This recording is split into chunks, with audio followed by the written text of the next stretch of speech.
What's going on, webheads? Roundaway here. And yeah, due to popular request, I finally decided to try out Slay the Princess. I've heard about this game for a while, but I just never bought it for whatever reason. But I asked about what games you would want to see on my channel for the Halloween season, and this one won by like a majority. So I bought it and finally played it, and I'm glad I did because this was actually a really good one. So thank you to everyone who recommended me playing this game. But this game is a visual novel where you have one goal.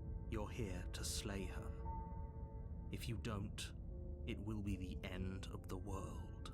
How? Shut up, don't ask questions, just do it. I guess you can ask a lot of questions because the right side of the screen is filled with a bunch of different dialogue options. And yeah, this is a choose your own adventure visual novel game where it actually matters which routes you go down and which choices you make throughout the entire game. It's kind of standard visual novel fare for the most part. However, unlike most visual novels that have like a relatively straightforward linear style of progression, this game has an almost overwhelming amount of different routes and different branching pathways and routes within routes and stuff like that. The game is different depending on which route you change, like drastically. Usually with each route having 3 chapters to it. Depending on what actually happens in your playthrough, which dialogue choices you choose, whether you actually choose to save the princess or slay her or etc., there's actually a bunch of micro options within the routes themselves that can affect what happens.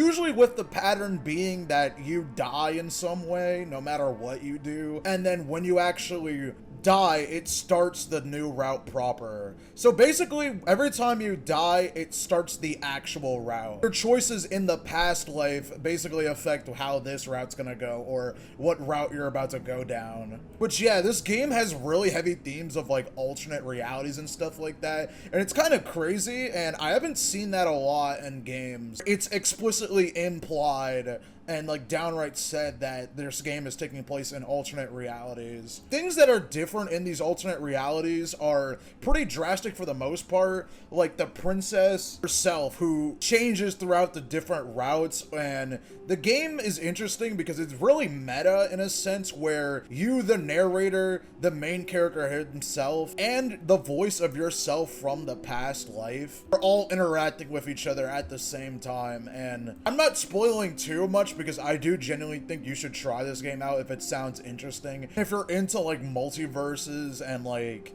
different parallel universe and outcomes. And I've never really seen a game do that in this fashion. Sure, there are games that are similar to this, but a game to actually acknowledge what you've done in your past playthroughs is pretty cool. This game sort of reminds me in the way of like 100 Line Last Defense Academy, which, spoilers for that game, has a lot of different like time travel shenanigans and going back to like the beginning and doing different outcomes and stuff like that, and your choices are mattering and affecting the game in like a major way. Only need to complete 5 different routes to get the actual ending of the game. However, I will say it is, again, a thing that like this game will make you kind of like, you can end up going in circles quite easily just because of how much there actually is in this game. And I mean, look at the achievements.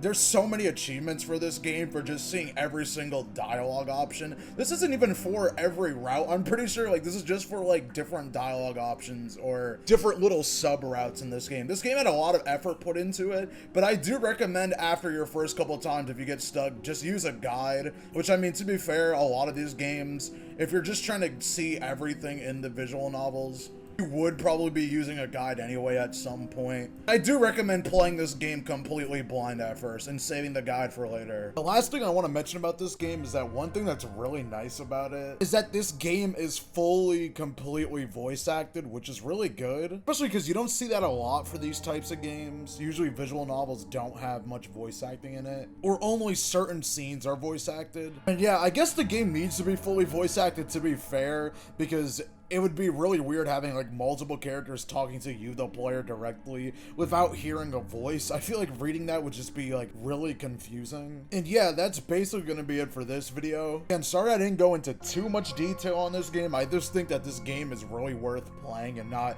you know, just listening to some guy talk about how good the game is. And I'd definitely be down to talk more about it in future videos too. Let me know what other games you want to see on this channel for the Halloween season. Again, because a lot of people really wanted me to play this game, and a lot of people really liked when I played The Visitor, which I just kind of did on my own without anyone even asking me to do it. It was just an idea I had, and I have a bunch of more ideas. But let me know if you want to see something specific on the channel for Halloween. And yeah, you could buy this game on Steam. I'll leave the link down below in the description, and yeah, see ya.